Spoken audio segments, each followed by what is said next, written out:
طلبہ کے اوپر اظہار خیال کرتے ہوئے پطرس بخاری لکھتے ہیں، طلبہ کی کئی قسمیں ہوتی ہیں جن میں چند مشہور قسم ہیں۔ قسم اول جمالی کہلاتے ہیں۔ یہ طلبہ عام طور پر درزیوں کے یہاں تیار ہوتے ہیں، بعد ازاں دھوبی اور پھر نائی کے پاس بھیجے جاتے ہیں اور اس عمل کے بعد کسی ریسٹوران میں ان کی نمائش کی جاتی ہے۔ غروب آفتاب کے بعد ہی سنیما یا سنیما کے گرد و نواح میں رخ روشن کے آگے شمع رکھ کر وہ یہ کہتے ہیں، ادھر جاتا ہے دیکھیں یا ادھر آتا ہے پروانہ۔ شمعیں کئی ہوتی ہیں لیکن سب کی تصویر ایک البم میں جمع کر کے اپنے پاس چھوڑتے ہیں اور تعطیلات میں ایک ایک کو خط لکھتے ہیں۔ دوسری قسم جلالی طلبہ کی ہے۔ ان کا شجرہ جلال الدین اکبر سے ملتا ہے، اس لیے ہندوستان کا تخت و تاج ان کی ملکیت سمجھا جاتا ہے۔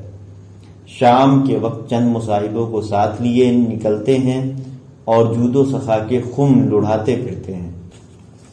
تیسری قسم خیالی طلبہ کی ہے۔ یہ اکثر روپ، اخلاق اور آواگمن اور جمہوریت پر بآواز بلند تبادلہ خیال کرتے پائے جاتے ہیں اور آفرینش اور نفسیاتی غیبی کے متعلق نئے نئے نظریے پیش کرتے رہتے ہیں۔ صحبت جسمانی کو انسانی ارتقاء کے لیے ضروری سمجھتے ہیں، اس لیے علی صبح 5-6 ڈنر پیلتے ہیں اور شام کو ہاسٹل کی چھت پر گہرے سانس لیتے ہیں، گاتے ہیں لیکن بے سرے ہوتے ہیں۔ یہ طلبہ کی خالص ترین قسم ہے۔ ان کا دامن کسی قسم کی آلائش سے تر نہیں ہو پاتا۔ کتابیں، امتحانات، مطالعہ اور اسی قسم کے خدشے کبھی ان کی زندگی میں داخل نہیں ہوتے۔ جس معصومیت کو لے کر وہ کالج پہنچتے ہیں اسے آخر تک ملوث نہیں ہونے دیتے اور تعلیم، نصاب اور درس کے ہنگاموں میں اسی طرح زندگی بسر کرتے ہیں جس طرح 32 دانتوں میں زبان رہتی ہے۔ پچھلے چند سالوں سے طلبہ کی ایک اور قسم بھی دکھائی دینے لگی ہے، لیکن ان کو اچھی طرح دیکھنے کے لیے محدب شیشے کا استعمال ضروری ہے۔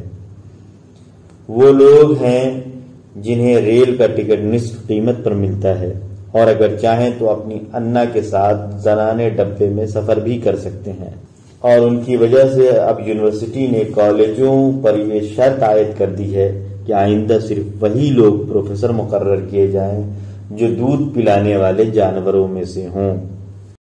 امید ہے یہ ویڈیو آپ کو پسند آئی ہوگی۔ کمنٹ کر کے ضرور بتائیں، چینل کو سبسکرائب کریں، لائک کریں اور شیئر کریں۔